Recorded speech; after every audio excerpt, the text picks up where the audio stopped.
Well, since we briefly touched on it, I would love to talk about American Idol. Can we Let's chat do a it. little bit? Yeah, let's do Okay, it. amazing. Okay, so you did Star Search as a kid, did. yeah? And Let's then- talk about American Idol. Well, so no. Star Search. No, Star Search. so you did Star Search as a kid, and then Yeah. you went on to do Idol after, and I know you were like in the church at this time and everything. What was it like? Did you have like the community backing you, or what was the Yeah. support like? Big time. Yeah. Yeah. I mean, I didn't realize because, you're in a little bubble during American Idol. And at that time, like we didn't have social media like we do now. And we weren't really allowed to use social media when we were on American Idol during our season. They like kept us really in a bubble. Was there that much social media at the time? MySpace, Oh. Facebook, what else? Wow. Yeah. Yeah, I guess Yeah, that was because maybe Twitter it. started the year after. Oh my gosh. Thank God. Yeah, you Oh really my you really gosh. came up in the time when like reality search shows and social media, it's like you could become a household name off of that. Now it's like everyone has Yeah, 100,000 followers or something. But Right. Yeah. you really got in at that like sweet spot. yeah. I guess so. Yeah. Yeah, Maybe. it was an interesting time. It was like, oh, we can just talk to our audience now directly. Yeah. Like it was quite a new thing. Yeah. Because otherwise you'd have to like have someone post an interview that you did, or be Right. seen on a TV show Right. to be able to talk to people, Yeah. or like release a song. Yeah. And now you can just be like, "Hi, everyone," do you, Yeah. from do you the source. do you think and you're TMZ does not have the same power they No. did back then. That's a Because good they thing. could just talk about you and make up stories and things, or like gossip, like the Yeah. gossip magazines. They could say whatever they wanted, and you didn't know whether it was true or not because you Right. didn't have the source. But now you can be like, that's not true. And did you find that you were like experiencing a lot of the like gossip websites and things talking about you? During American Idol, Yeah. yeah, people just wanted to talk, and most of it, luckily, it's like people I didn't give them a lot to talk about. Yeah. But it was more with my dad during American Idol. Like my dad was known as a Oh. stage dad, Mm. and so there are a lot of like things people would talk about that.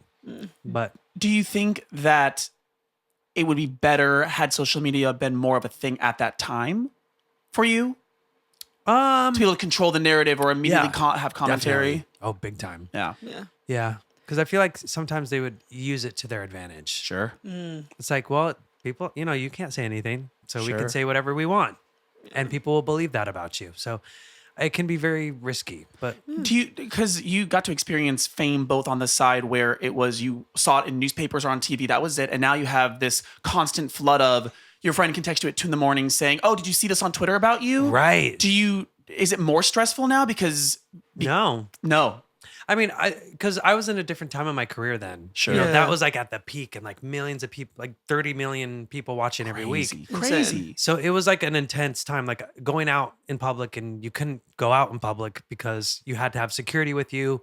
Wow. Like everyone knew who you were. And it's just like a normal setting where you're used to like going to the grocery store, the airport, and it's like people, like all those people who normally are minding their own business are now coming up to you Right. and like can even mob you at times. It's like, what is going on? Yeah. But that's not a thing for me anymore. Now it's just like every now and then someone might be like, "Hi, are you David? Oh my gosh, can I get a picture?" Aw. And that's it. Like there's not this pandemonium factor. Yeah. Well, that Idol was existed back then. Idol was such a cultural phenomenon. Yeah. It was like the thing. I was every single week. I would cry when people would go home. I would too. Right, it was like- Jennifer Hudson. Oh, broke me. Simply Oh, broke me. gosh. And then like real talk, I when I was too young during your finale to stay up until 11 or midnight. Aw. So we would tape it and then we would watch it after.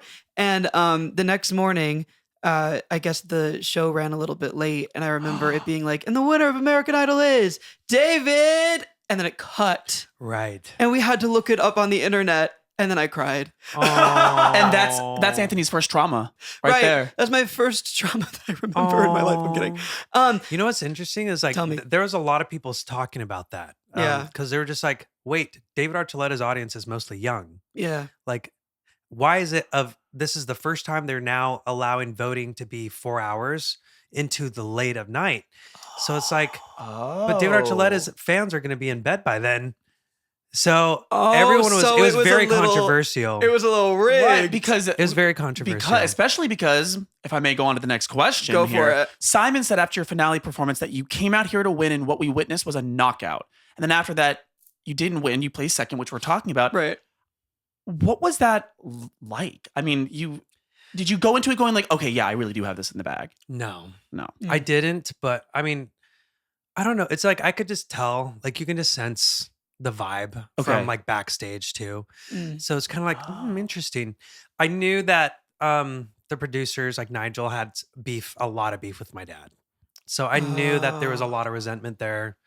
And it was just kind of like sometimes some things are just pretty clear. Like I don't know. Sure. But regardless, I like David Cook and I were both working our little booties off. Right. We were both exhausted. So anything that was said to us, it almost feels like a fever dream. Like I didn't remember much of that. Most of the stuff that I do recall is because I watched it. Like the years following after. Yeah. I'm like, oh yeah, that happened. Cause it just feels like, what? Yeah. Like I was talking to Jennifer Hudson because on her show, I was talking about some of her shows and she's like, I mean, some of her performances on the show. And she's like, I don't remember anything. No way. She's I don't remember. Wow. And it's like, it's almost like you like block it out of your mind because it was like so much. Yeah. It's like you couldn't process it all. Yeah. Yeah. That's so interesting. Thanks so much for watching this clip from our podcast, Counter-Melodies. If you'd like to watch the full episode, be sure to click the link in the description. And don't forget to like and subscribe. Bye, guys.